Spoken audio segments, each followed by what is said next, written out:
try to get to the conversation as soon as possible. First, an obligatory word about PS21, short for Project for the Study of the 21st Century.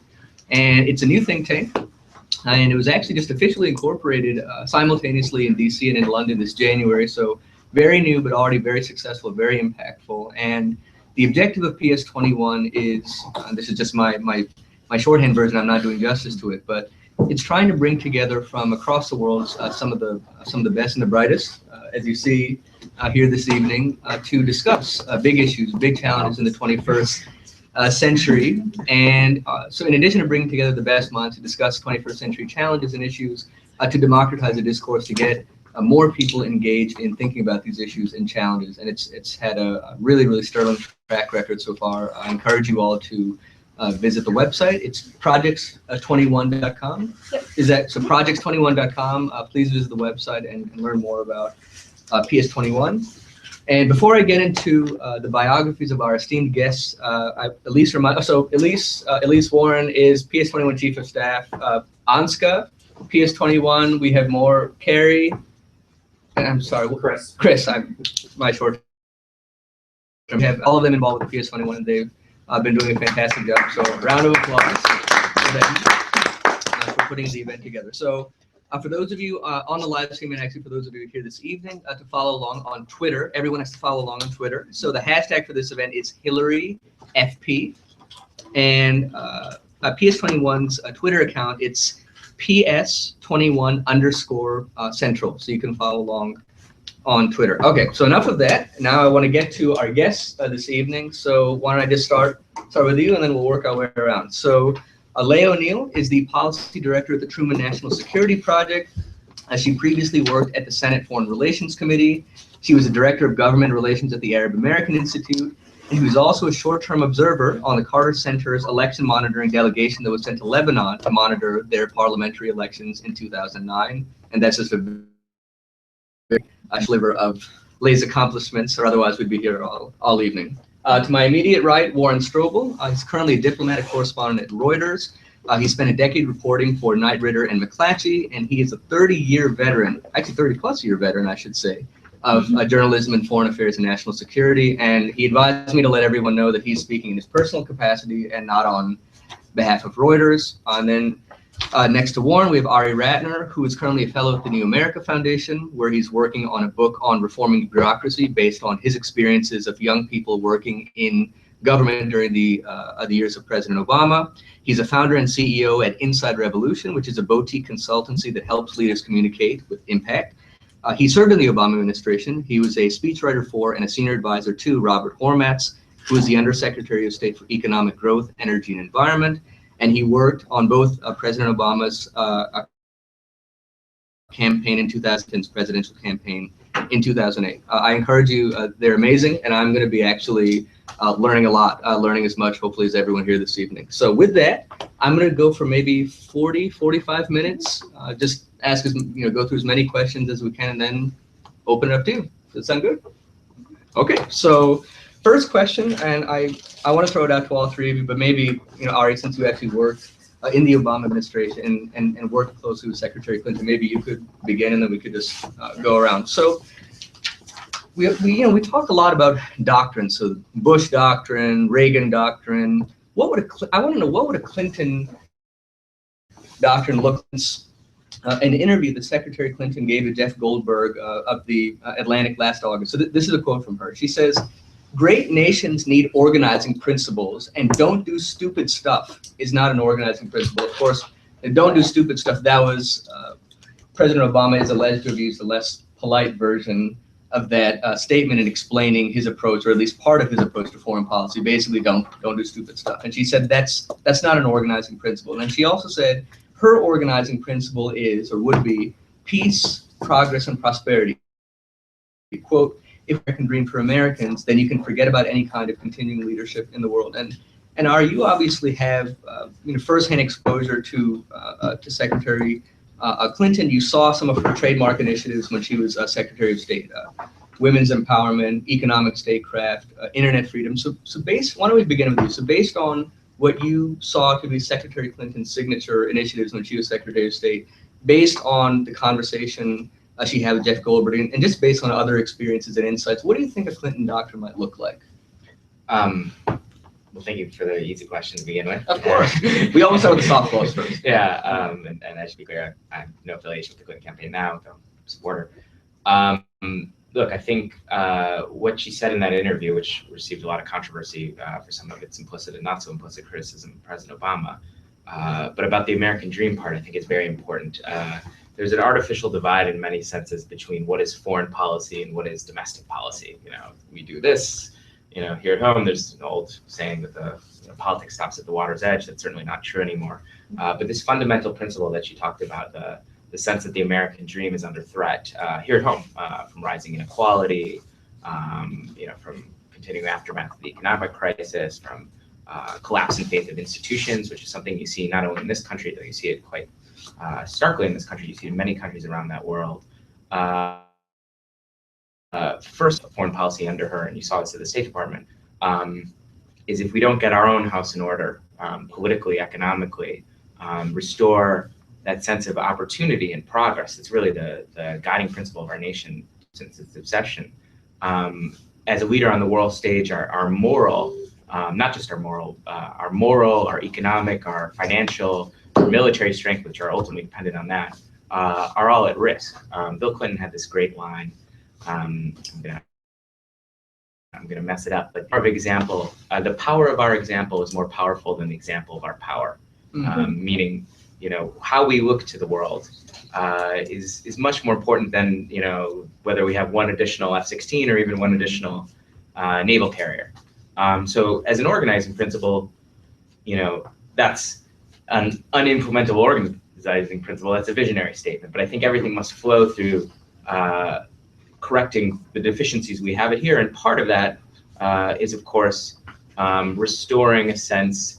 Every presidential candidate, Barack Obama talked about this, George Bush talked about this. They all talk about restoring a sense of American leadership, which is kind of a straw man. But there's a different sense that different presidents course correct in different ways. We went through a very, very muscular presidency,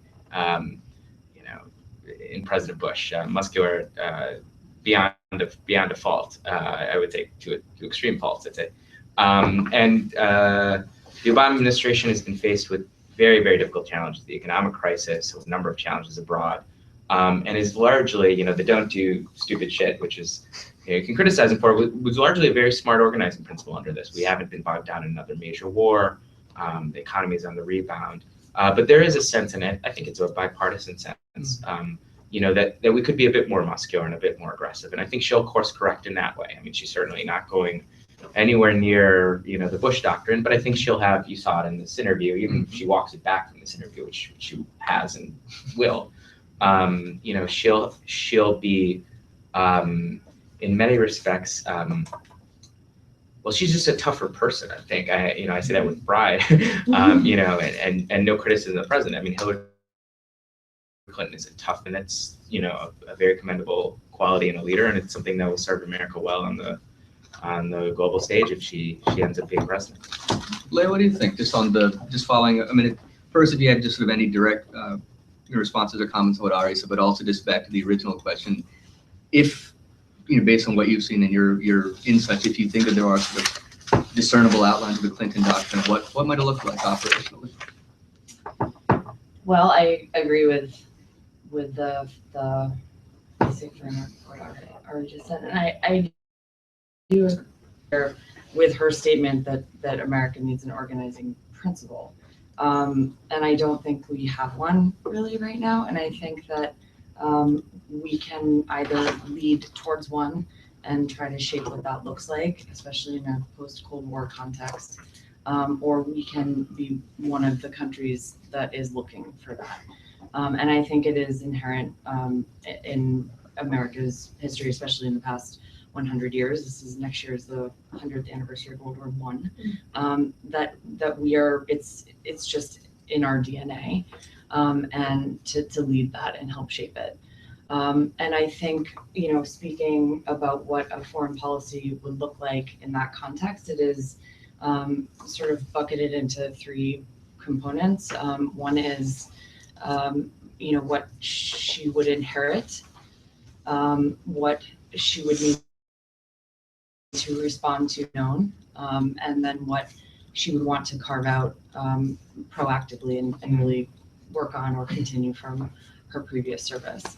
And I think, we can talk more about what that looks like, but doctrines are usually written by smart people like yourselves many, many years, after a president serves, and it's very much in context of what they were either inheriting or responding to. So I think she's able to stand on her record and would work towards embracing a lot of things that are changing and scary about the world, but would use that to harness and build off of what she's already done: women, youth, economic, and focusing on lifting all boats and just capturing the interconnectivity of the world that we're living in a very optimistic way. I think she could help lead that.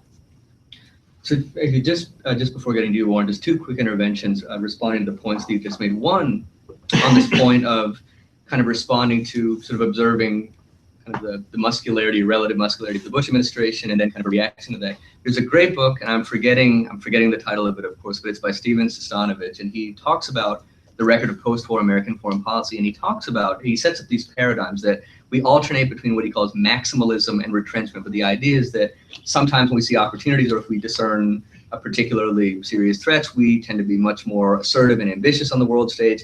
Then the next president comes in and says, we did too much, we need to scale back a little bit, so we retrench a little bit. I think it'll be very interesting just kind of using that oscillation framework that Sestanovich lays out to see. So Hillary Clinton now she's observed what people believe to be two pretty different paradigms. She's seen the Bush administration, and she's seen a pretty proactive muscular foreign policy in general. Then she sees the reaction of the Obama administration, and I think it'll be interesting to see to what extent does she respond primarily to the Obama administration, to what extent does she try to kind of sort of split the difference in a sense between the Bush administration and the Obama administration. So that's one quick intervention. The second one, and Leigh, we were talking about this before the event this evening, that you said that it was sort of in America's DNA to lead. It's in America's DNA to be an organizer of world affairs. And I was rereading Hard Choices, which is Secretary Clinton's latest book. And she says in the opening of the book, she says that she is convinced by everything that she's seen, more so than ever before. She's convinced that America is the indispensable nation, that America remains the indispensable nation. And I wanted to read something I think she says in the conclusion, and I'd love to hear Warren, your reactions to this. She says near the end of Hard Choices, her memoir, quote, "Upholding universal values and human rights is at the core of what it means to be American. If we sacrifice those values or let our policies diverge too far, our influence will wane and our country will cease to be the last best hope of Earth." And she calls herself an idealistic realist. And so I'm just, in response to those interventions, one, how would you characterize her? And she talks about how she's a hybrid between, she says that there's this false dichotomy between the idealist and the realist, and she says she wants to bridge that. So sorry for those two. I said that there's going to be quick interventions, they're a little bit lengthier, but responding to those and also the comments by Ari and Leigh, I mean, again, parameters for a Clinton doctrine, and how would you characterize her overall approach? I mean, I think it's fairly clear from Clinton's history and her rhetoric and writing. She's an American exceptionalist, right? Which is within the mainstream, as I understand, American foreign policy. America has, as you say, it's in our DNA. We have a unique role to play, and the world is better off because of that. Obama struggled with that concept actually a little bit. I mean, I think he believes that, but with the exceptionalism. Okay. Yeah. There was actually a really interesting article in the Washington Post this morning about his Selma speech, in which he tried to lay out an American exceptionalism that's a little more complicated in terms of the experiences of minorities in this country and the imperfections of America. But I'm getting a little off point. I think, I was thinking about this morning in trying to understand and predict what a Hillary Clinton doctrine is. It's difficult because it's masked by two issues. One, she was the first lady, a lot of experience, but she was first lady during a time that's much different from the time we live in today, right? I covered the Clinton administration, large parts of it. It was peace and prosperity, and there were serious issues, the Middle East peace process, Rwanda, Somalia, Bosnia, that they either failed to deal with or did deal with. Expansion of NATO, but it's nothing like the world is today. So it's kind of hard to extrapolate from that. And the second, she was Secretary of State under Obama an administration where who the Secretary of State and who the Secretary of Defense are, frankly, really doesn't matter all that much. I'm exaggerating a little bit for effect, but we've covered this administration in depth. There's about 5 people who really make most of the foreign policy decisions. It's like Obama, Ben Rhodes, Susan Rice, Dennis McDonough, Valerie Jarrett. And I don't know, you're nodding. So that's not to say Hillary was an inconsequential Secretary of State. It's only to say that it's very difficult to have a huge impact in this administration, even if you're Hillary Clinton. And a lot has been written about whether she trimmed her sails and avoided difficult issues such as the Middle East peace process because of her willingness to desire to run for presidency. So it's a little bit hard to predict. More broadly speaking, I would agree, and I'm sorry, we probably want to debate more, but I agree with both my colleagues that there will be a slight course correction towards a more muscular attitude on things like Syria. She said that, and she's written that, and I think we have to take her at her word. I think there'll be much more personality in foreign policy. It's really funny. I mean, Obama. What do you mean by this? Curious, much more. Obama was elected to office on, certainly in terms of how the world, a lot on the basis of his personality and his history and his personal history, charisma. People loved him around the world, and over time, it's become quite clear that he does not have close personal relations with almost any world leader. That's just not how he operates. I'm not saying they all hate each other, but he just doesn't form these bonds that other presidents have. And I think you will see Hillary with much more personal diplomacy, close bonds with selected leaders. And thirdly, I think she'll bring the soft diplomacy stuff to bear. A lot of the economic stuff that Ari talked about, I think she means, and it's a little bit harder for a president to do soft diplomacy. And I'm talking here about women's issues, internet freedom, all these issues. It's easier for Secretary of State to kind of lead on those issues than a president who's much busier and so forth. But I do think that'll be integrated into her doctrine. So already we were talking about this again, Leigh and I. So the Middle East has already come up a number of times in our conversation, and so obviously we've got to talk about, well, sort of the interaction between the Middle East and the Asia Pacific. And what I mean by that is, so one of Secretary Clinton's signature foreign policy initiatives was obviously the rebalance, or the pivot, as she described it, towards the Asia Pacific. And so she writes a very influential essay in Foreign Policy magazine in I think it was October or November 2011, but fall 2011, called America's Pacific Century. And the idea, or the presumption of the piece, is that the United States, for the better part of, for the better part of the past decade, maybe the better part of the past 15 years, we've just been bogged down in the Middle East too much. Afghanistan, Iraq, and so on the one hand, we're bogged down in the Middle East, but if we look at where the action is, we look at which region of the world is accounting for a greater share of the world's economic output, defense spending, and even just more fundamental metrics, just the number of people in the world, share of global population. All the vectors point to Asia. And so she famously said that we need to accelerate and pivot. That was her word, and it got really picked up on. We need to pivot to global realities, and we need to focus more on the Asia Pacific. But then, as I was coming in here today, I read an article from the new issue of The Economist, and it's talking about how difficult it's been for this administration to actually pivot towards the Asia Pacific. So this article from The Economist, it's describing President Obama's dilemmas in formulating Middle East policy, and this is a direct quote from the article. It says, "Mr. Obama is no pacifist and no isolationist. The charge that he has ignored the Middle East is denied by insiders.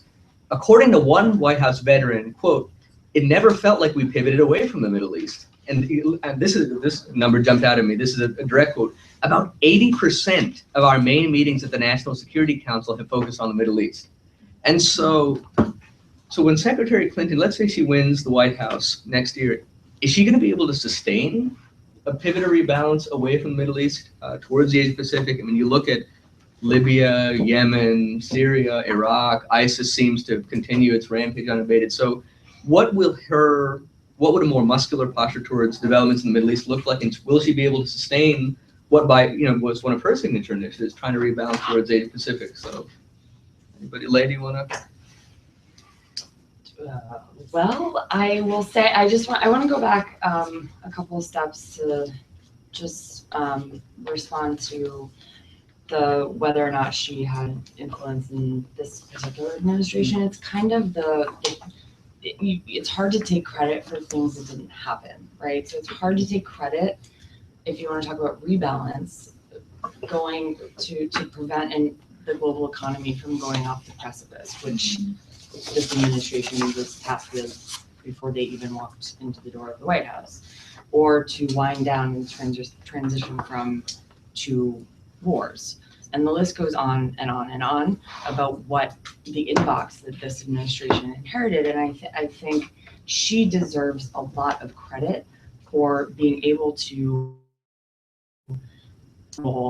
recognize that it would take the kind of star power, not just leadership, but genuine star power, to arrive in some of our partner nations and supposed friends under the Bush administration, and frankly repair relationships, which is exactly what she did.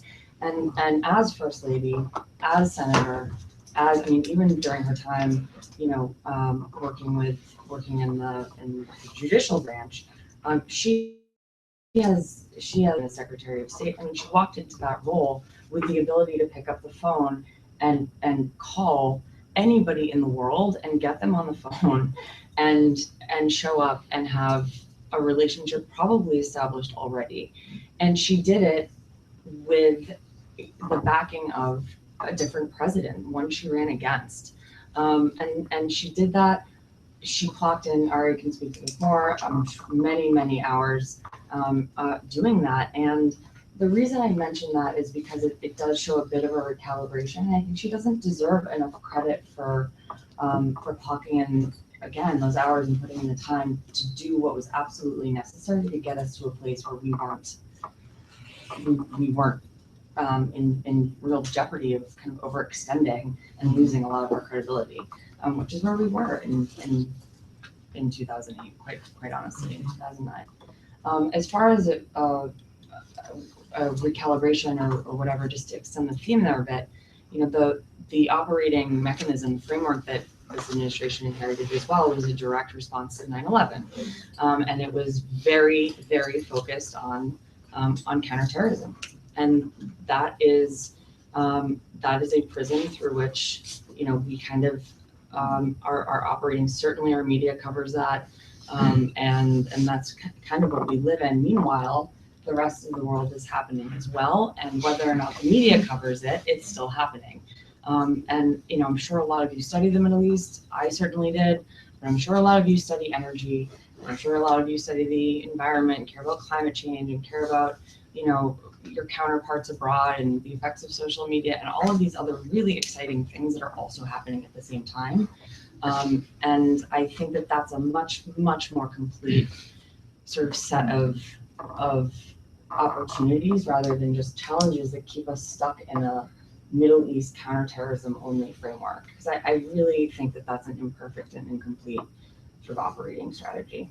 Just actually to build off a couple of points you made, just two quick questions. One, Ari, maybe if you could speak a little bit to, just give us a sense, and you made this point, which I had the ability, and she demonstrated this ability when she was Secretary of State, to call up just about any world leader on the phone and have an existing relationship or cultivate a relationship quickly. So talk maybe a little bit about, number one, a little bit about just kind of her day-to-day personal operating style, the way in which she engages her contemporaries abroad. And then the second question, I think you briefly mentioned in passing the role of social media. I think one of the really interesting, we really have seen the role of social media come to sort of full fruition during the Obama administration in terms of shaping foreign policy priorities, and sometimes in terms of introducing priorities that may be from a very kind of cold, calculating perspective. The campaign against Boko Haram, the hashtag, bring back our girls. Now it sounds obviously very crude and insensitive to make the point, but I think if you were to say, is this a strategic priority, absent what social media is saying, absent this consensus that's developed, is it a strategic priority? So how would, what is your experience like in dealing with Secretary Clinton? How does she kind of manage sort of the tyranny of the inbox, the tyranny of social media? And if, let's say she wins the White House, it's interesting, we're doing this right now, the tyranny of the tweets and Facebook, but if she wins the White House next November and come January 2017, and so we have several more years of social media saturation, how does she deal with that? How does she deal with the constant tweeting and Facebooking and social media? So one, her personal leaders, and then tyranny of social media. How does she deal with that? Let me say this as a way of answering it, and then pivot to your I like that pivot. Yeah, I like that. Yeah, I hadn't come up with a pivot line, but look, in a way, I think both what we said and what Warren said is profoundly true about Secretary Clinton in this sense, which is it is undeniably true that she shouldered a lot of the burden, particularly as the president was behind financial crisis, in conducting the day-to-day affairs of American foreign policy. People mock that she went on traveled more than 1 million miles. That was a common criticism. I can't remember if this was public or in a meeting, but regardless, someone was either internally or externally criticizing her for going to an African country, a very small African country. She was going to be the first Secretary of State to travel there in a long time, and someone said something to the effect of, you can just make a phone call or you can just send an email. And she said that's why it's important to go, because in this day and age, if you show up, and this is one of the truisms of social media, is like, and when it goes on a date, you put this away when it really matters. And if you don't, then you have to pay the bill for both. Pay the bill for both. That's a bit off color, but so she was extremely energetic as a Secretary of State. It is also true that on the most high-level strategic issues, so basically Iraq, Afghanistan, and Middle East peace, and to some extent Russia, but it's a little more complicated. This has been a very White House-centric administration. So on the highest level issues, even if you just look at it in a person, George Mitchell lost out to Dennis Ross on the policies we're going to pursue in the Middle East. Dick Holbrooke, before he tragically passed away, lost out to the people in the White House on what our Afghanistan strategy was going to be. Russia's strategy was largely run by Mike McFaul. Now, he later became the ambassador to Russia, which point he reports to Secretary Clinton. But, on those kind of, the old kind of, and which are very important, hard security issues, this was a very White House-centric administration. And I think if she becomes president, you'll see to some extent a flip of this. The president, by their very nature, now this has been a very White House-centric administration, I think, compared to almost most modern White House. But, the president has a very limited bandwidth what they can do in the world. And have the strategic framework at really the highest level. We could talk about the Pacific Pivot and all that. In a lot of these issues, I think she's going to be, a big doctor of the Clinton administration or the Clinton Secretary of State tenure is smart power. There'll be a lot of efforts through social media, as there is with President Obama, to reach out to, a diverse cross-section of people. And it's certainly true she'll pursue personal diplomacy more. You see it in her history. I think that's in many ways the type of leader she is. Works a lot on personal relationships. But she'll be taken up with a lot of things, and to some extent, it doesn't matter who her Secretary of State is. How the day-to-day, who her Secretary of Defense and the team that she brings in.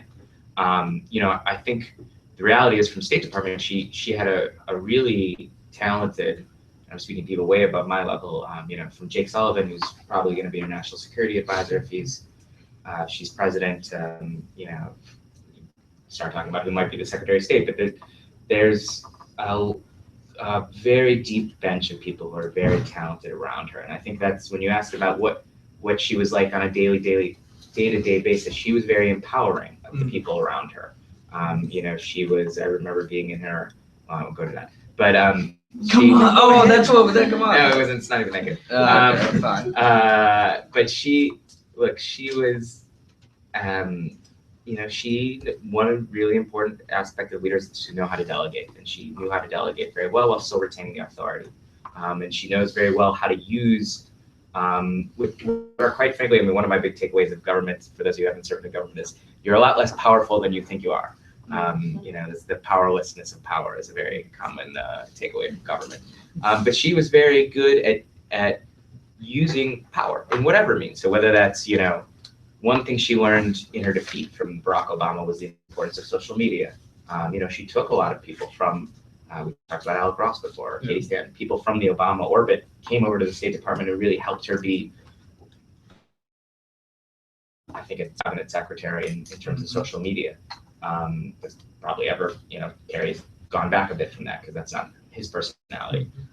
So, she's good at both delegating but also connecting, and that's a very difficult balance. But I think it's one you'll see her attempt to make if she makes it to the White House.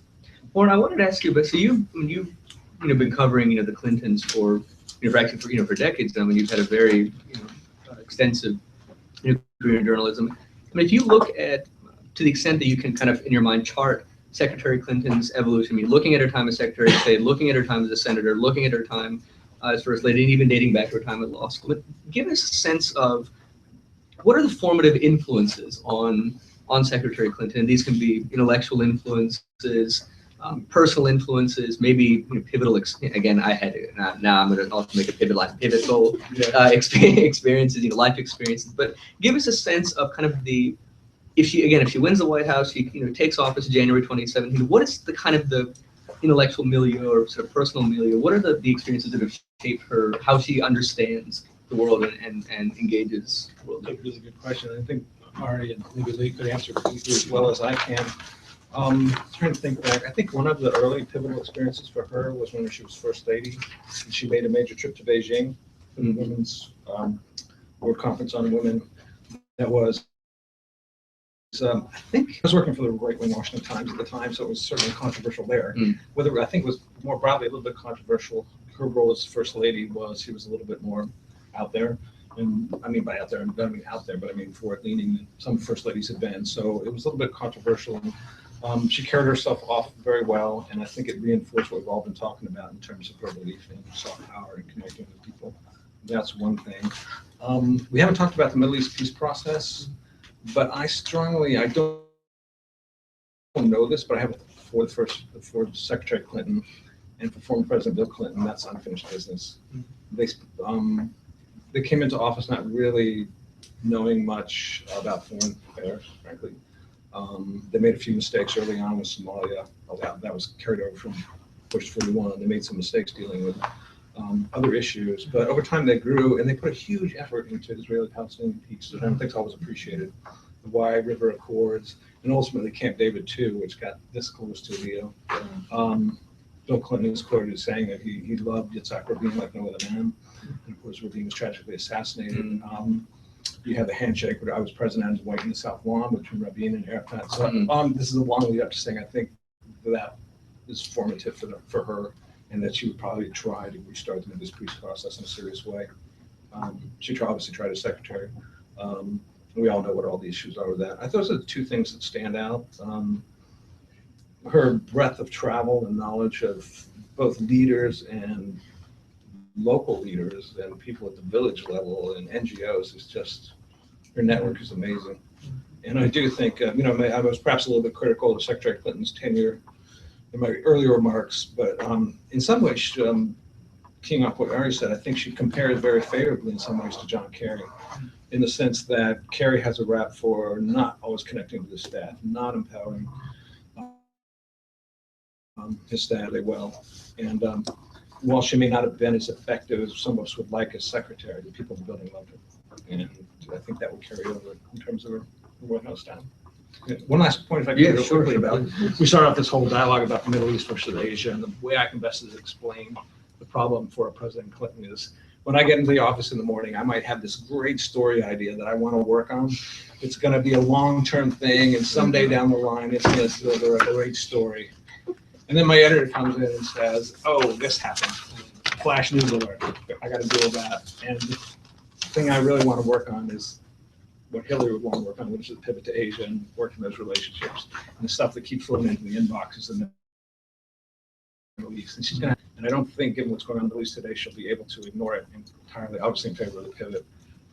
I think she'll try to continue the pivot, but also be slightly more muscular. Can I say on the pivot? I mean, look, if you take it's funny. It reminds me. I went and saw Michelle Flournoy speak actually at the Truman Project event. And can you just say who? Michelle Flournoy was the Undersecretary for Policy at the Defense Department, so the top policy person for the first couple of years. The Barack Obama administration is certainly a contender for secretary. Will likely be the first woman Secretary of Defense for the country.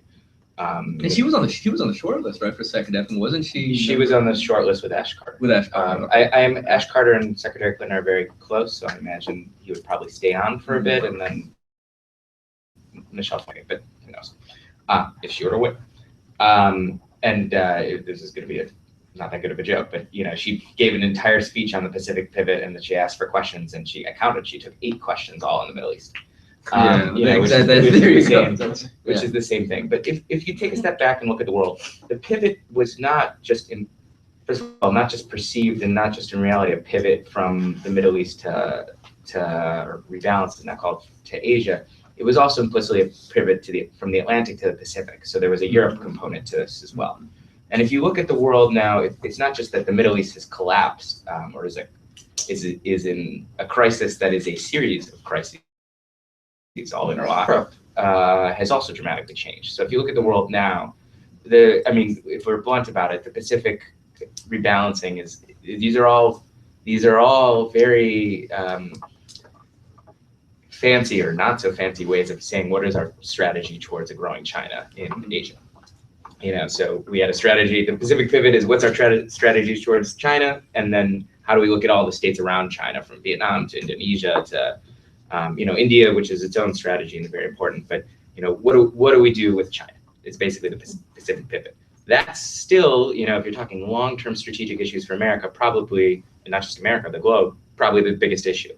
But what to do about Russia, which was an issue that was more or less, I wouldn't quite say resolved, but on the back burner, is now on the front burner in a way that it hasn't been since 1989 or 1991. And that raises about Europe now that the next president is going to have to pay attention to increase the importance of the trade deal in Europe to, Europe, of course, is, Greece could view the Eurozone and cause another global financial crisis. It raises the European question again. And then the Middle East, there's competing impulses. On the one hand, I was listening to you talk about the peace process, and I was like, I agree with, certainly it's a hugely formative experience. And the Bill Clinton, that Yitzhak Rabin, when he died, this moving moment when he said, Shalom Haver, goodbye, my friend. But I can't tell if I think they themselves will have a competing influence.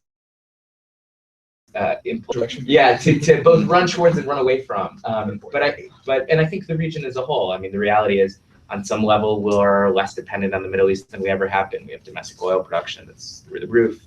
Most of that oil goes to East Asia anyways. There's part of the kind of joke was let the Chinese come and secure the Straits of Hormuz. It's all for them and for the Indians anyways. And part of it like, well, you can't, right? We're kind of stuck there in many respects. And we have a lot of allies, Israel, the Gulf states, and we have this deal with Iran, and a lot of this will depend on what happens with Iran.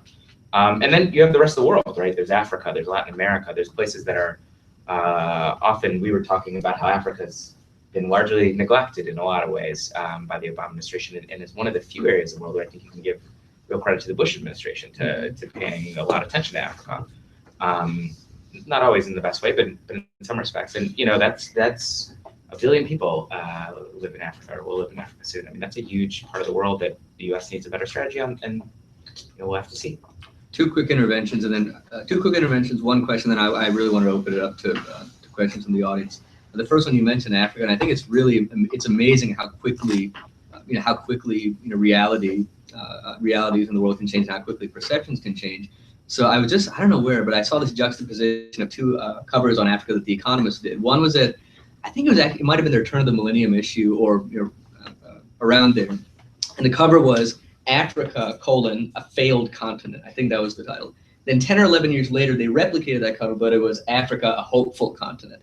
I thought it was just amazing. And I think when I was growing up, if you said, Africa, and then you ask people, what are the first people would say? AIDS, genocide, hunger. And, obviously Africa's development has been very scattered and very uneven, but I think that now, people associate it much more with extraordinary opportunity, penetration of mobile phones. I think 7 of the 10 fastest growing economies are in sub-Saharan Africa. So just one intervention is to say how quickly our perception of Africa has changed and how quickly reality has changed. Intervention number 2. So I was reading an essay that Secretary Clinton wrote when she was then a senator, and she was campaigning for the presidency. This is now 8 years ago. This was an essay that she wrote in Foreign Affairs. I think this is sort of a tradition out of the candidates, the eventual Republican nominee, the eventual Democratic nominee. They write an essay in Foreign Affairs outlining, if they're elected, what their foreign policy would be. And so this is in November 2007. It's an essay called Security and Opportunity for the 21st Century. And she says, flat out, she says, meaning America's, our relationship with China will be the most important bilateral world in the century. Now, sitting here in 2015, people say, well, kind of, duh, of course it's, but I thought that actually, I remember reading that and thinking that was actually a pretty forward-thinking statement, because at the time, I remember, when I was, reading about China in 2006, 2007, people said it's rapidly rising, it's maybe one day will become a contender to rival America's strategic influence. But the idea of saying at the time that is our most important bilateral relationship, I thought that was quite striking. So one last question for me, and then I really wanted to open it up. So we've talked about Iran in passing a few times. We've talked about Russia, and so I kind of want to put together all of that under the question of how would Secretary Clinton or President Clinton deal with adversaries. And so just two quotes I want to read. So the first actually comes from this foreign affairs essay that I just mentioned. So this is November 2007, and Secretary Clinton, then Senator Clinton, argued, quote, "True statesmanship requires that we, the United States, engage with our adversaries not for the sake of talking, but because robust diplomacy is a prerequisite to achieving our aims." So that's one quote. And then the second quote, this comes from Hard Choices, the memoir that she recently published, and it's a very interesting passage in which she's talking about some of the debates within the about implementing the reset vis-a-vis Russia. And Secretary Clinton said that on the one hand, she advocated, let's not jettison the reset. There are many strategic gains to be had by continuing, but let's not actually take it too far. And so she says, so this is sort of how she paraphrased her advice to the Obama administration. Quote, she advised President Obama to, quote, hit the pause button on new efforts to cooperate with Russia. Don't appear too eager to work together. Don't flatter Vladimir Putin with high-level attention. Make clear that Russian intransigence wouldn't stop us from pursuing our interests and policies regarding Europe, Central Asia, Syria, and other hotspots. Strength and resolve were the only language Putin would understand. And so in light of the talk about engaging adversaries or countries that are at least more adversarial on balance than partners, Iran, Russia, North Korea. I mean, maybe Warren, will begin with you. If you could comment, you can either comment maybe individually on Iran or North Korea or Russia, or maybe just generally, how would President Clinton, what would her overall approach be for engaging or dealing with adversaries or competitors of the United States? Okay, I'm going to be brief because I know we want to get to questions. Yes. I'm going to start my answer by referencing the first Secretary of State I covered, James A. Baker III. And I was there in the House Foreign Relations Committee when he was trying to put together his post-Gulf War I peace process. That morning, senior Israeli officials on the record were criticizing him, and I watched the clip of this a couple months ago. It's amazing for one thing because the congressman actually let him talk for like 2 minutes before interrupting him. But he said, if y'all want peace and you want us to be involved, the White House phone number is 456-1414. And the White House phone switchboard got flooded, and he had to send flowers to the receptionist. That may seem off point, but the point is he was willing to walk away, and he didn't want to deal more than the Israelis and the Palestinians as much as they wanted to deal, and they eventually sort of got a deal. My sense, and Ari and I were talking about this a little before we got started, is that sometimes Obama, there's at least a perception that he wants a deal too bad. I'm not sure if that's true, but there's perception with Iran hard, he wants it worse than they do. I can cite a couple other examples. I think Cuban diplomacy was brilliant, frankly, and it kind of righted a historical anachronism, and it's going to redound for us in the hemisphere really well. As far as Clinton, I think she's going to be a little bit more willing to walk away from a deal. If it's willing to walk away from the negotiating table, at least for tactical purposes. But I'd be interested to see if my colleagues agree with that or disagree. Leigh, do you want to? I mean, just to go back, I mean, I think people might say, look at the two quotes that you mentioned and say that their intention, and I actually think there's a tremendous amount of continuity in that, because what it says is she knows the world, she understands the actors, she understands the context, and she understands the characters of not just the relationship bilaterally, but also the regional context and what the character of the state is and how to be effective. And so if you look at Russia and what her comments are about Russia, she's speaking about a U.S. strategic approach to deal with Vladimir Putin in Russia, which is a set of considerations than how to deal with the Iranians. I mean, it's apples and oranges. And what I think, I think the underlying theme there is that, of course, you talk to your adversaries. maybe not directly, maybe there's, it's a timing and sequencing issue depending on the context, but you can't just will things to happen as the United States of America. That we tried that for 8 years. It did not work. And it really was unappreciated. And the nuances go from there. I think, of course, she's tough. You cannot be a woman. You cannot, she's like beyond gender. I mean, it's like she's Hillary Clinton, and she did not get there by, being sugary sweet all the time. That's not how it goes. And I think by far, with all the accumulated experiences she's had, I think it deserves to be said that she's the most qualified. And in order to be qualified for this in a real sense, taking everything, all of the experiences she's had, I think she understands how to be effective. And when it comes to challenging issues of the day, again, it's timing and sequencing, and it's a balance of what she's going to have to inherit or deal with or wants to sort of push forward. But I don't think that there's any question that she will be tough but open to resolving some of these major questions. I think that's an obvious one. Ari, maybe a quick comment from you, and then we'll Sure. open up to folks. I'll say this. So if you look at the Obama administration, in the 3 most important regions of the world, Asia, Eurasia, Russia, the Middle East, the administration began with pretty heavy outreach to adversaries. So it was a reset with Russia, which is, I don't think through fault of the Obama administration, but clearly in many respects a failure, despite some implicit gains. A reach out to China, which isn't going, basically stopped after a year or two. I mean, we have an ongoing release. In many respects, doing what Russia is doing in the South China Seas, just in a maritime sense, and a reach out to Iran, which is still very much up in the air. And I was saying this to Warren before, one of the things, the Obama administration was very good at reestablishing a lot of alliances that George Bush had really, thrown away in many respects, Western Europe in particular. But has had trouble managing our alliances in those regions by states that feel under threat from those adversaries. So whether it's in Asia, that's Japan, Vietnam, actually a good relationship with Vietnam, but there's a bit of a vacuum, or a sense that there's a bit of a vacuum. You certainly see it in the Middle East with the Gulf states, clearly with Israel as well. You see it a bit in Europe with the Eastern European states.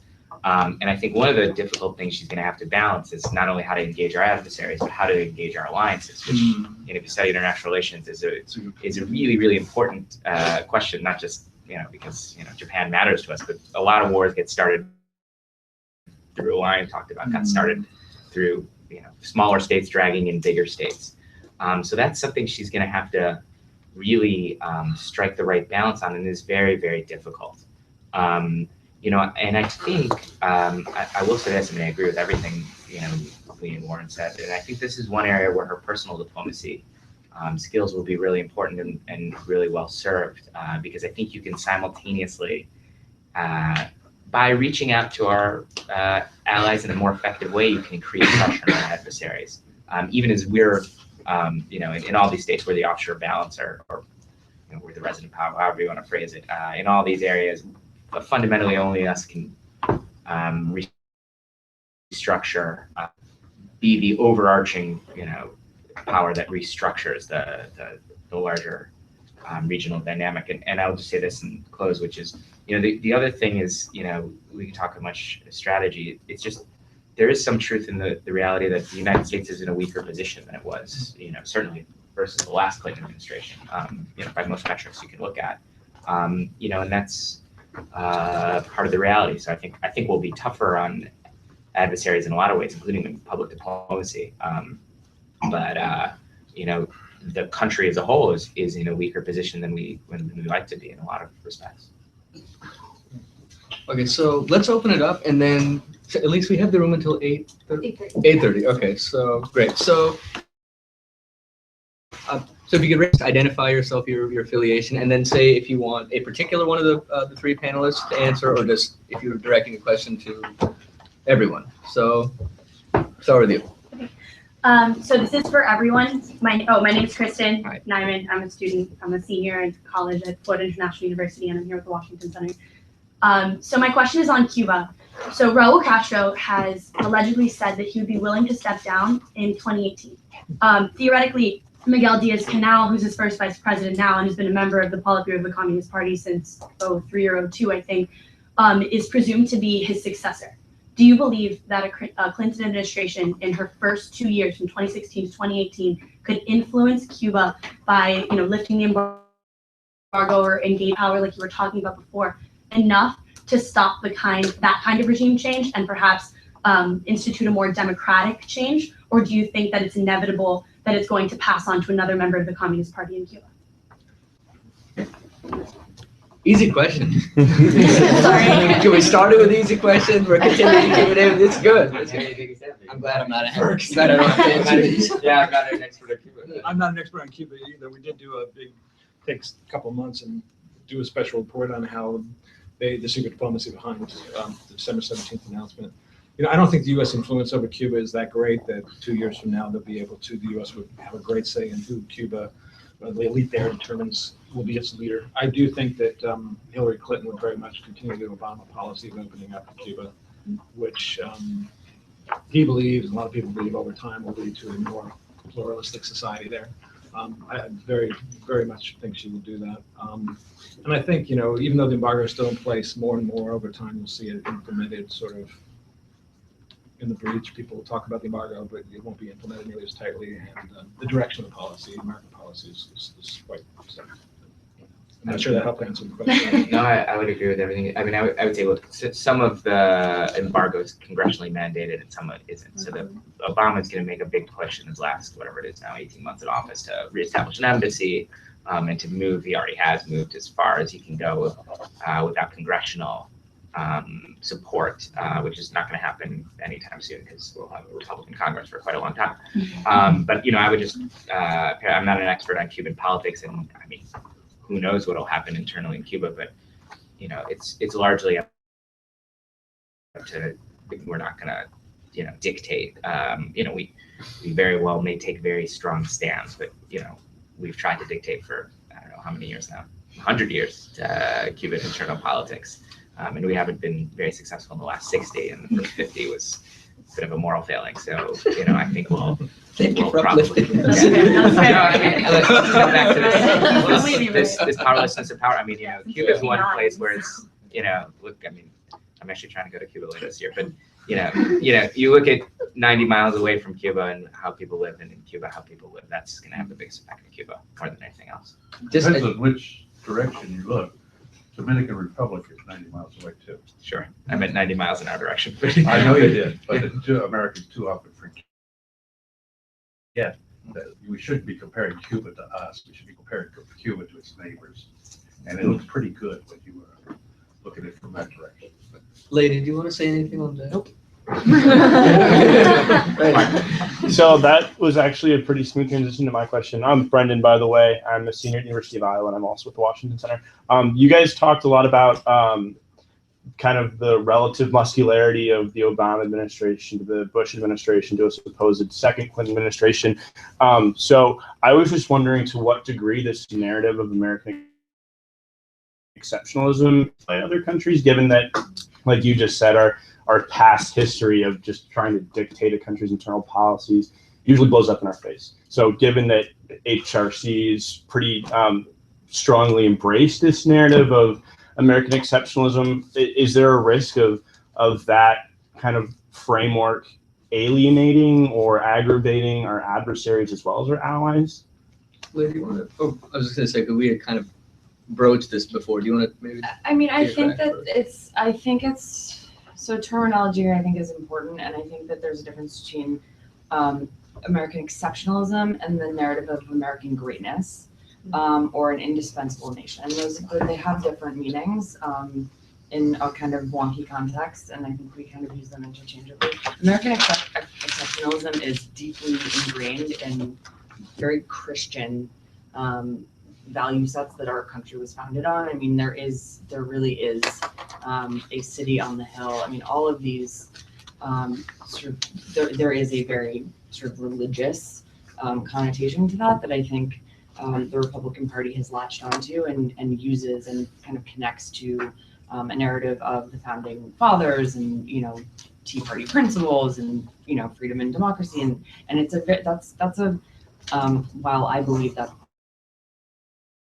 is also right. There is a kind of a theme there that is not relevant in many audiences, even in the United States, let alone abroad.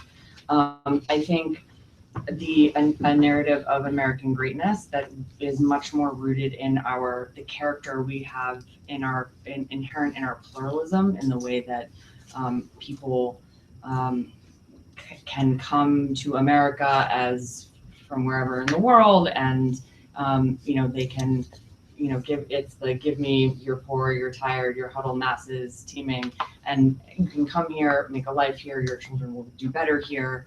It's the American dream narrative. And so I think that is a much more, at least to me, I think, growing up in Boston, Massachusetts, as, ethnic as it comes, that is certainly my story. And it's one that I think resonates a lot. I do think that is what is on the table when we talk about, what is the middle class facing right now in terms of the economic concerns that people have with rising inequality, et cetera.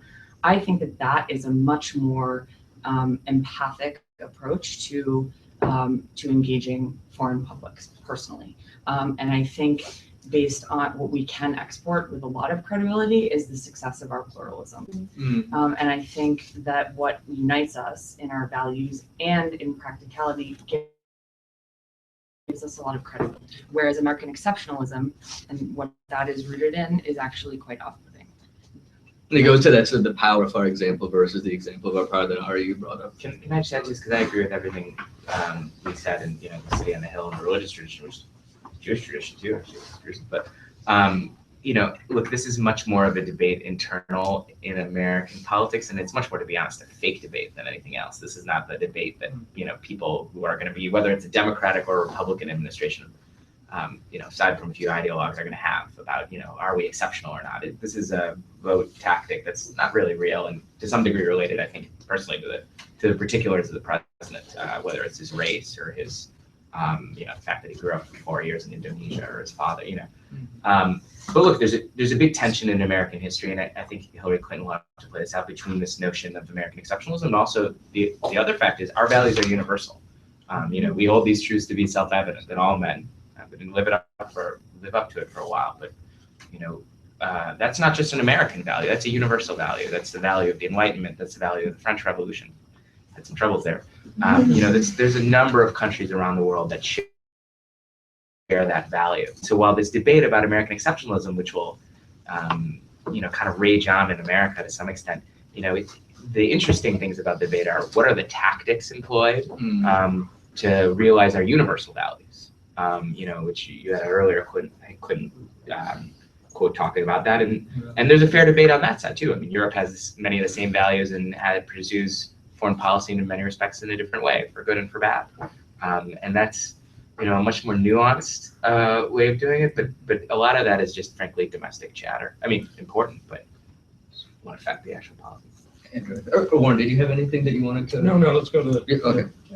Thank you very much. I won't get the last one. A few points, but my name is Andrew. I'm founder of the youth that is running in Africa. I listened to the discussions and I have a few questions I raised.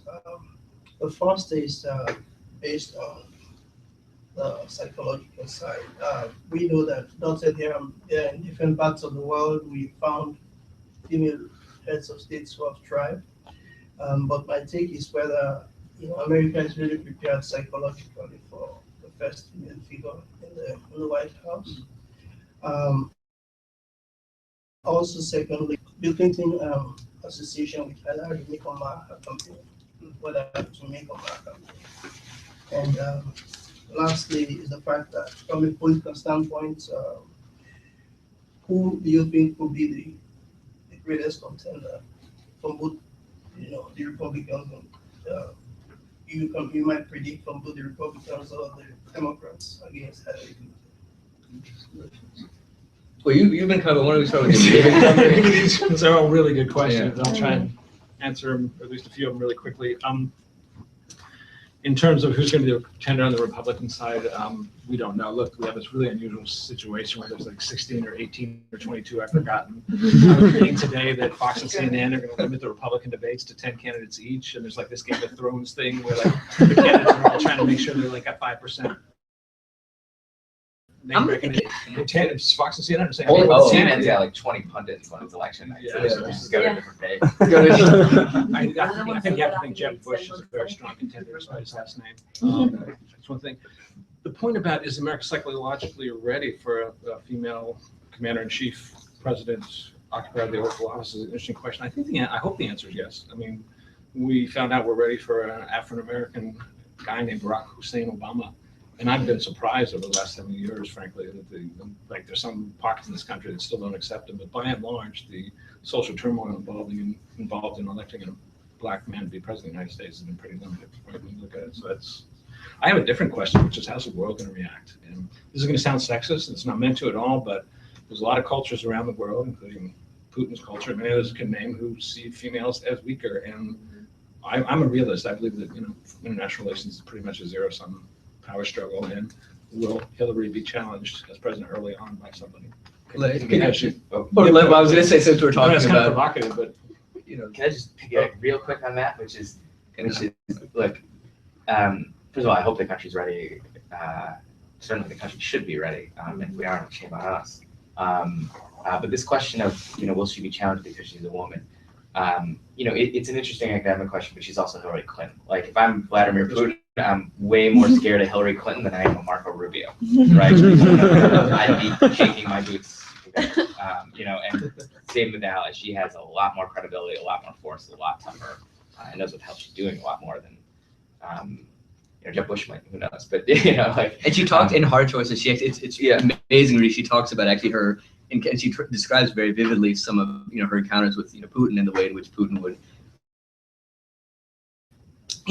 assert himself and his masculinity and how she would respond. But just their sort of granular, sort of personal exchanges I thought were very interesting. And he'll try. I mean, there's this famous thing, Angela Merkel's afraid of dogs, and brought in dogs to meetings with Angela Merkel. So I don't think she's afraid of dogs. Yeah.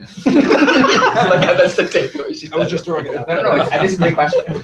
Leigh, what do you think? I agree. I'm glad Ari said it. As a man, I'm glad you said it, Ari. You said it better than I could have. I mean, is America ready for the most qualified candidate in the field? I hope so. I mean, she is by far the most qualified. I mean, if you look at the other side, it's 16. I don't even want to go there, but it is what it is, and she is by far the most qualified. Period. Any quick speculations on who she would tap to be her VP? I've heard. O'Malley, I hope. Sorry? O'Malley, I hope. O'Malley? I So like O'Malley? O'Malley a lot. Any other speculation who she would tap as her? It depends who the Republican is, but I think one of Castro brothers is a decent. Julian. Especially if you're facing. Julian. Especially if you're facing Marco Rubio or Jeb Bush. I think it's an interesting question, like who would she tap as Secretary of State? I think we're pretty sure that Michelle Warner will be the nominee for female Secretary of Defense, National Security Advisor. Who she Secretary of State would be? Maybe she'll be on her own Secretary. I got theories. Right over here. Okay, my name is George Gorkov. I'm at Towson University. I'm about to be a senior. And I focus a lot on U.S.-Russian relations and Russia itself and how the two states try to deal with each other on the international stage. Since 2008, it's been evident that Russia has been on an expansionist path due to Putin's ambitions. He's a realist type guy. As you were saying, you have a realist view. I do as well. And traditional, power is necessary, and he seeks to restore Russia as a great power on the international stage. Right now, he has this cute little tactic that he uses with the West, and he's ignoring the West. He looks to Asia, specifically to China, for increased cooperation, especially in the economic sector. It was really interesting that you guys were talking about the pivoting of Hillary Clinton's views and that she'll be more aggressive in her foreign policy. But Putin, even if he might be scared of Hillary Clinton, he will fight fire with fire. Clinton will do the same, surely. But do you think that Putin will play her game, essentially? Because they both seek to have strategic and tactical wins in the relations. And Putin will, if he wants to, just look the other way and look towards Asia if he's not impressed or doesn't like what he's seeing. Really interesting. Warren, do you want to take first crack at that? I'm not sure.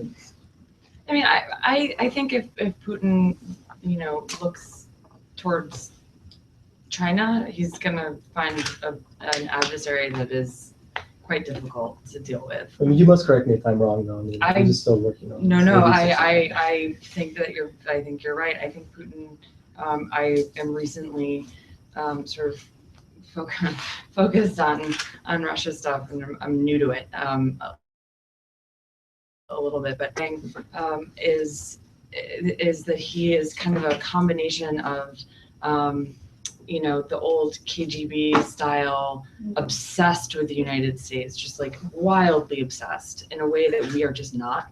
And he is, overseeing a shrinking economy, mostly because he is tied to folks who have ripped off the entire state and left them in a pretty bad situation, and is pursuing a very kind of tactical offensive strategy, poking holes into NATO and things like that. He almost seems unstable. And I just don't buy that he is a major strategic threat anymore directly to the United States. That said, I think he's incredibly problematic to Europe. I think our allies in NATO especially, and non-NATO allies are rightfully very nervous.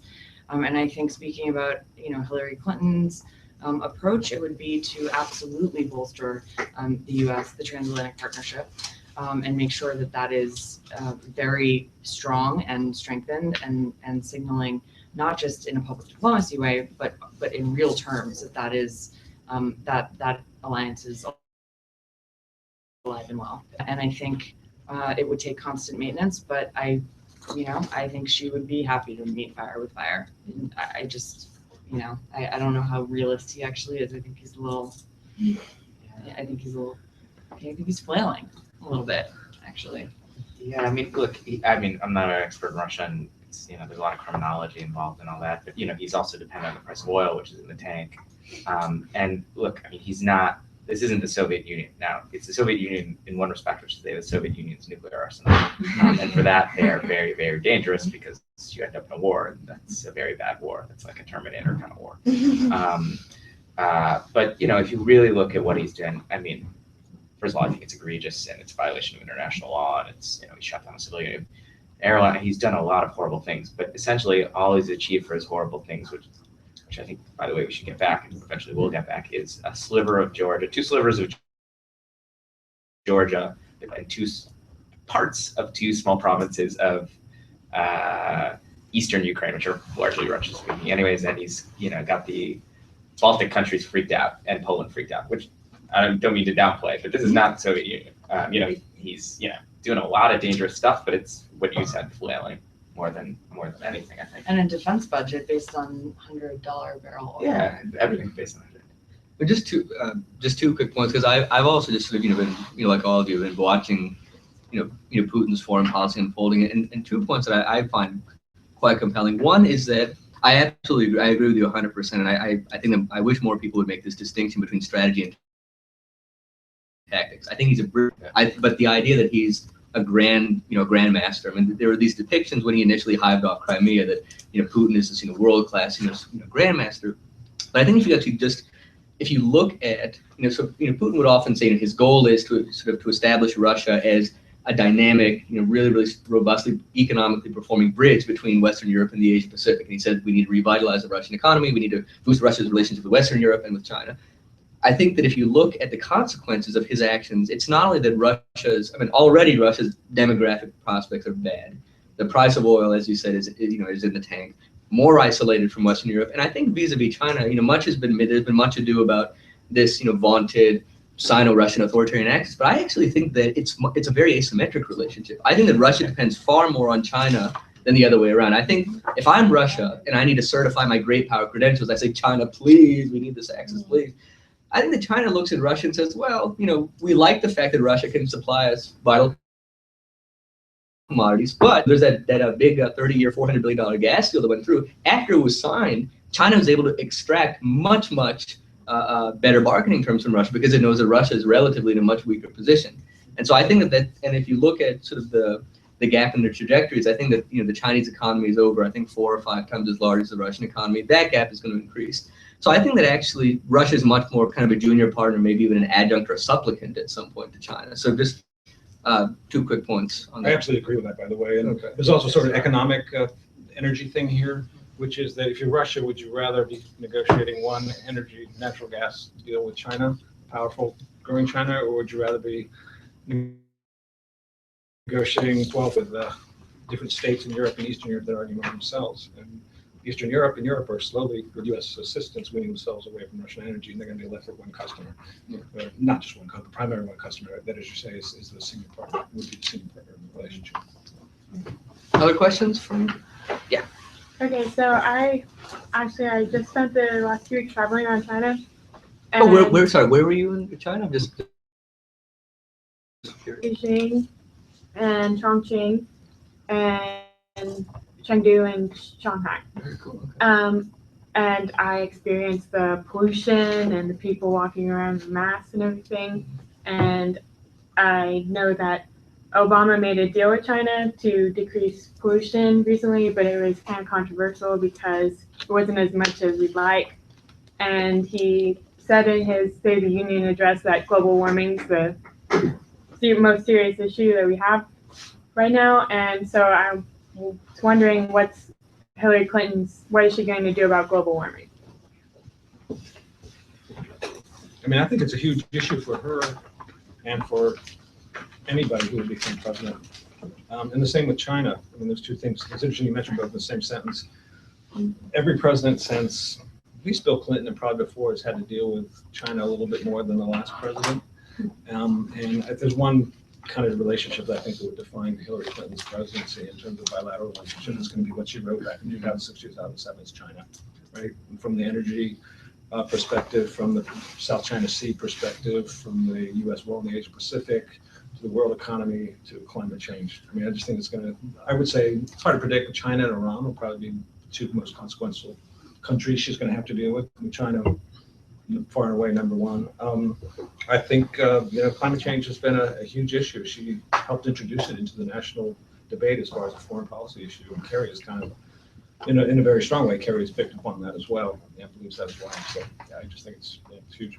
Yeah, look, any member of the Democratic Party and anyone who believes in science thinks climate change is a huge issue. And I mean, it's problem with it is it's a very complex long-term issue that Hillary Clinton can't solve, right? Like even the U.S. government itself can't solve. So Hillary Clinton is gonna, we'll see, but I'm not an expert on climate change, but attempt to work with a number of states, both through multilateral and bilateral agreements, and as well within the U.S. to improve the situation. But it's, some of it's already baked into the whatever you call it, baked into the pie. Leigh, anything you wanted to say on? I mean, I am not a scientist, nor am I a climate expert either. But it is interesting. Not just this is a historic agreement. The why it happened, I think, is so interesting about and telling about the characteristics of the U.S.-China relationship, perhaps. And I say that because yes, it is based on sort of cooperation, collective action, right, to combat or reverse some of these major global challenges that we're facing. But it also suggests that, I mean, it's polluted there. It's smoggy. People cannot breathe in some of these major cities, and that's unpleasant. And people don't necessarily want to live like that. And I think if you look at some of the other trends that are running in parallel, especially with the development and urbanization in China, I think that the government there sees that as just another way to kind of, stay in power and keep keep their folks, not over polluted and miserable. I actually, that's what I read from it. It's very realist. It's very internally realist. It's not at all idealistic. It has nothing really to do with the environment. It has to do with politics and the contours of their own state and how they deal with their own citizens. So, but it doesn't really matter in terms of moving forward on, a major historic climate agreement. I mean, if we can get to yes on that and engage adversaries that are going to cooperate and move forward, I think that's a really good indication, actually, of how to deal with some of these more problematic, rising, resurgent countries. And just a footnote on the point you made, and also going back to your point about pollution and considering some of China's myriad internal challenges. It's very interesting. President Clinton, I think this was a speech he gave about 20 years ago, and he said, and this kind of insight or this kind of perspective, I think, tends to get lost in a lot of the breathless commentary about the rise or resurgence of China, China the juggernaut. But he actually said, I wish I could remember where and when he said it, but he said we meaning the United States have as much to fear from a weak China as we do from a strong China. I thought that was a very interesting perspective because we tend to forget, there's this impression that. Same thing about Russia. Yeah, same thing about Russia, because, and the point I think that President Clinton was making is that countries that are internally weaker, that they feel a combination of internal stresses with the perception of external threat can cause countries to act more unpredictably, more belligerently. And so President Clinton, in those remarks, he was highlighting the risks of ongoing environmental degradation and pollution, perhaps the erosion of the authority of the Chinese Communist Party. So I think it's just interesting that in all this, there's this impression, especially in right here where we are in DC, that China is a juggernaut. It's just going to continue this ascent unstoppably. But we should also remember that they face many severe challenges, such as the one that you mentioned. But other questions? I have lots more. I can. Coming off the climate change conversation, and this may be a question that is border domestic policy, foreign policy as well, but the Republican-dominated Senate voted 62-36 to bring the Keystone XL pipeline from Alberta, Canada, into the U.S. But President Obama has been very adamant in his decisions to veto by executive order the same bill. Secretary Clinton put herself in an interesting position when she said, as Secretary of State, that she would be inclined to pass Keystone, and has been very carefully not commenting on the issue since stepping down from her role as Secretary of State. Given the pressure from environmental groups and from within the Democratic Party, how do you think she's going to be able to navigate that issue if she's elected president in 2016? I mean, response to your question is that I can't remember exactly what year she made that comment, but in the ensuing year or two or three, the North American sort of energy renaissance and the U.S. energy renaissance, I think has made Keystone itself a little bit less vital, a little bit less right in the middle of the energy discussion. I know there's a lot of particular Republicans in the Senate and Congress that want to see it pass, but there's so much else going on with the energy situation that I don't think it's quite as controversial as it was, and that she might have to little more wiggle room than those comments suggest. I think Keystone is one of these things like American exceptionalism. It's more a symbolic issue than a real issue in some respects. I mean, obviously it's a real issue in a lot of respects. But I covered the midterms last year on a brief assignment from Vice News, and I went in search of the Keystone Pipeline. And I was talking to all these in Kansas. I was like, by the way, it's buried. Didn't know that before I started that. Where is it? Now there's a pipeline. There's a pumping station that comes out over every 40 to 50 miles. But no one knows where those are. Like literally, I spent days driving around in search of them. Anyways, but I did talk to all the Republican county commissioners who were like, Kansas is a particular case because they didn't tax it going through, but they were like, no impact on jobs. Short-term construction workers came through. It matters a lot in the national debate because people are like, both on the environmental side and on the the Republican job side, it'll create, this many jobs, or, it's dirty oil through the heart of American, heartland. But the reality is someone's going to do a cost benefit analysis, and it's probably, I don't think it's going to I don't think a Democratic president will do it because part of the cost is political, but we'll see. But in terms of like the things we were talking about before, like climate change, that's a big effect because that's really bad oil. Sorry for our Canadian friend, it's not the issue it's cracked up to. Just actually a quick question. I'm really glad actually one that you brought up just the North American energy renaissance. Can we just talk? I'm curious what the three of you think. I mean, in terms of game changers for U.S. power, U.S. influence, the American economy, our ability to extricate ourselves, or at least reduce our dependence on Middle Eastern oil. I think that every president since Richard Nixon was the first president to declare, at least publicly, that he's committed to a United States that's free of that's energy independent. And every president subsequently has expressed that same desire. But how big of a game changer when we talk about natural gas, shale gas, tight oil, but generally these this energy bonanza? I mean, how big of a game changer is that for America's foreign policy, not just its economy, but its foreign policy? And actually, maybe we start with. I don't think we know the answer to that actually, because I think it is still, it's happening very quickly, and this is an imperfect analogy, but I'm going to make it anyway. It's kind of like cyber questions, right? Like the laws are not quite keeping up with the technology and just the whole revolution of it. There's also a question of renewables. There are questions about others' behaviors in the global market, not just Middle Eastern oil, but global is a global commodity. And that matters for pricing and price shocks and absorbing. I mean, it's complicated. And I don't think we quite know what an introduction of this type of supply with all of the other factors economically means yet. I actually don't know. And frankly, our transportation sector is not prepared to absorb that kind of supply flux immediately. So it's going to take an adjustment. And so I don't think we know. I think we know some of the factors at play that need to be watched, but it's brand new. I will say that the next president's going to oversee a lot of this actually. So it's one of those opportunities for it's election matter really. I mean, how you seize upon this and engage it and use it as a tool both at home and abroad it's a major one. I agree, but I sort of think the indications are that it actually could be pretty important.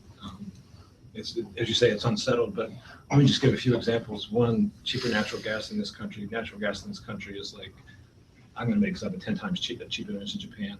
That leads to cheaper manufacturing, and I think that cheap energy has helped the American economic resurgence, which in turn kind of extends for some period of time the Pax Americana in the world, or that's an exaggeration, but American dominance or power in the world. That's one thing. Second, it wasn't so many years ago that people like Hillary Clinton and others were going to, nasty little countries like Equatorial Guinea and elsewhere looking for extra oil. We don't have to do that anymore. Oil is a global commodity, and what happens in the Middle East still matters to us because it affects the global price. But I do think it gives the U.S. a little bit of extra flexibility in terms of not having to seek supply and also having more economic resurgence at home. Does that make sense? It's a huge game changer. I agree completely, and it will absolutely impact our foreign policy. It's just on what timeline and what is happening in the next 2, 3, 5 years that the next president will oversee that can shape that a little bit. I think is important. That's all.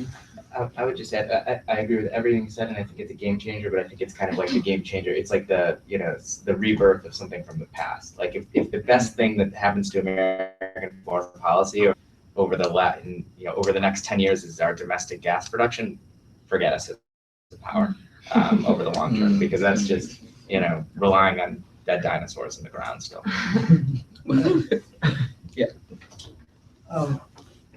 Just reflecting on the newspapers I read most recently, I observed that there is a huge discussion and debate about how the Clintons have raised billions of resources, and that seemed to be blown away by the fact that she has been Secretary of State, and also within the charitable foundation she has been running the House Bank.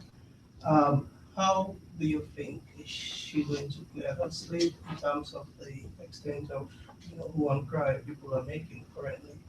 And also, of course, on the other side, we hear capital being raised by the Bushes themselves. So it's about the strength of how much resources you can make in the campaign. But in the case of Hillary Clinton, I'm not sure, in terms of the kind of news feeds that are coming. There's some questions that are coming up. How is she going to manage that? Another thing is also in the foreign policies within Africa. I realize that China is making a huge mad rush into Africa in terms of Africa having the natural resources and that kind of thing. And I can attest to that firsthand.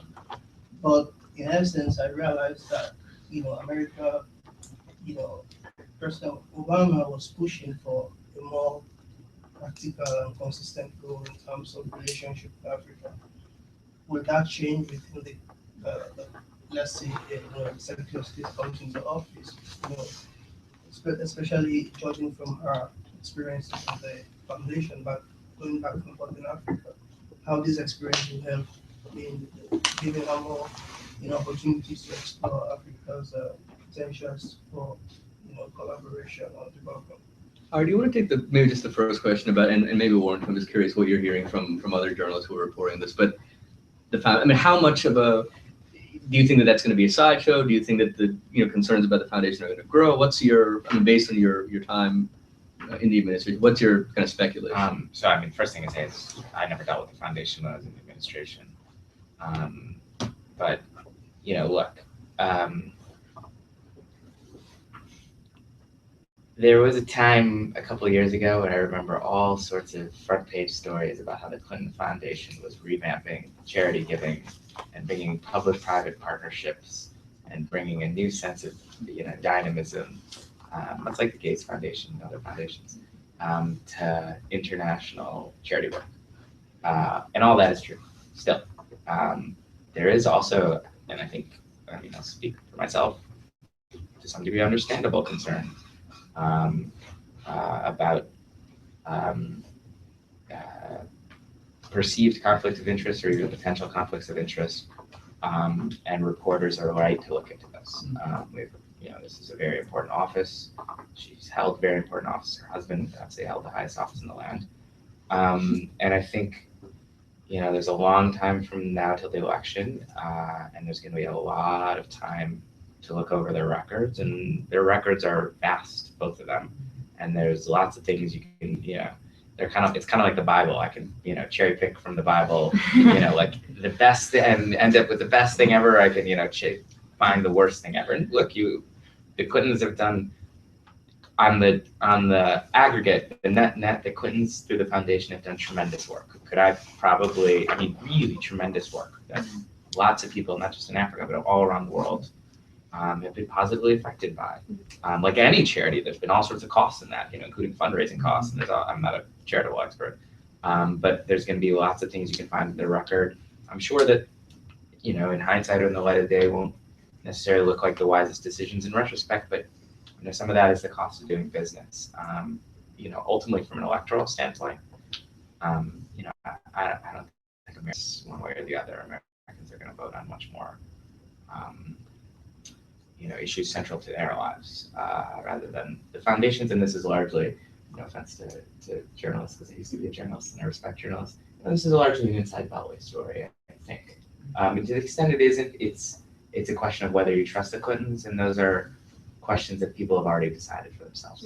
And Warren, I want to actually just sort of piggyback off what Ari just said. So 2 questions. One, just you've been covering campaigns from a range of perspectives now for several decades. So one, given your extensive reporting experience, journalistic experience, how big of a story do you think this becomes? Number one, and number two, Ari was kind of broaching the topic of what do Americans really care about when it comes to election day.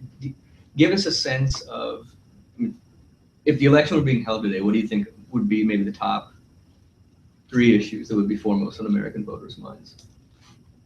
Okay, thanks for that sort of shout out to investigative journalism. I think I read your stuff. Yeah, I haven't written about the Clinton Foundation at all. I think it's natural in our system, and given, as you said, the office, that there's extra scrutiny on it. I agree with Ari that it's not at the top of America's concerns. The only way I could see this changing is in the likely event that somebody could write a story saying Hillary Clinton did X as Secretary of State because of a donation Y to the Clinton Foundation. I highly believe that's not the case, and even if it was the case, it's not probably ever going to be provable. So I'm talking Senate politics here. That might be fatal, but otherwise not a problem and not really the top of Americans' concerns. I can't speak for, I'm an creature inside the Beltway myself. It's hard to say what are the top Americans' concerns, but I would imagine number one would be wage growth, right? We have a growing inequality in this country. A lot of people saw their standards of living fall seriously during the Great Recession. It's come back, but not that much, especially for large classes of people who need more skills or maybe a certain age group or had a certain kind of job in manufacturing that went away. So that's probably number one. I think the kind of terrorism thing is concerns about terrorism, Islamic State are more than they were before, but probably not even in the top 5. I mean, I saw a poll, one of my editors sent me a poll the other day that said, polling shows that Americans, 12% of Americans are really concerned about Islamic State. Yeah.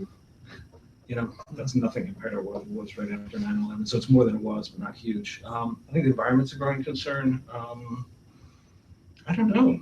And what you two are probably saying. Race, I think is a Yeah. race. I think is over the last since Ferguson. I think Yeah. race is now, particularly within the Democratic Party, but in the electorate is a more than I can remember in my lifetime. At least since, I mean, frankly, the LA riots and the O.J. Simpson trial. It's a topic of conversation that I think people are discussing in ways that they haven't before, and that'll bleed into. I mean, if you look at her first remarks as a candidate, it was about that. Leigh, what do you think in terms of its priorities for the election we're being held today? So, there was polling, I think Wall Street Journal, a recent poll recently, came out maybe about a month ago. For Republicans, it's very different than Democrats, and it's because we live in very different media environments, quite honestly. And if you dare go to the other side of whatever side you're on and sort of explore that, it's like you're living in a different world. But for Democrats, it was jobs in the economy was number one, and the second was climate change, I believe. Yes, and the third was it was, I don't remember, so I don't want to say, I actually don't remember, but those are the top 2. For Republicans, it was national security was number 1. Number 2 was, and broadly defined, right? Yeah. So number 2 was spending, and number 3 was jobs in the economy. Government spending, or just government spending. Okay. Budget, Fascinating. waste, fraud, abuse. Interesting. Basically telling you that Democrats are Democrats and Republicans are Republicans. To some extent. Yes, Not to be flippant. no, but I actually think that I do think that there's something to be said about what you call security, right? So if it's economic security, I mean the narrative that we kind of observed or went through in last cycle, you can forget these things, but it was, ISIL is crossing the porous Mexican border with Ebola. I mean, that was it was Tying lots of issues together: Yeah, immigration, right. ISIS, Ebola. So, and it was incredibly effective. So I actually think when you look at what security means, I think it means things for different people. But ultimately, and I am incredibly biased because I'm from the Truman National Security Project.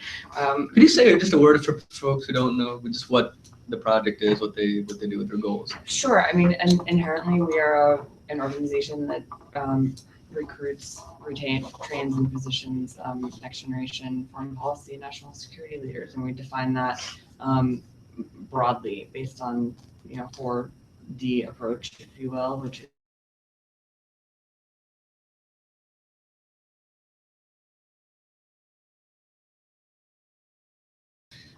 but in a balanced way that weighs sort of all the tools in the toolbox. And we have 3 membership programs. Ari is one of our fellows, a security fellowship that deals with sort of policy folks, partnership, which is politicos, and our defense council, which is more harder security folks, and especially for 9/11 generation veterans. film. We have 16 chapters across the country. Yeah. And we do, yes, we take that. And we're a great organization. But we're focused a lot on the question of what it means to be, safe and secure at home and abroad. So. At least do we have time for one more? Or That's a wrap up. Okay. So let me just say first, thanks to Elise, Gary, Chris, Ansgar. I don't see her, but there he is. So thanks to the PS21 team for organizing this event, and thanks to the three of them. And I learned a tremendous amount. I think my brain doubled in size. I hope so. Let's give them a round of applause. Thank you so much.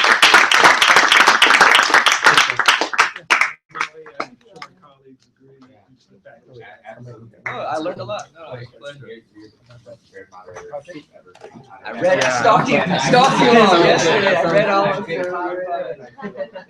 No.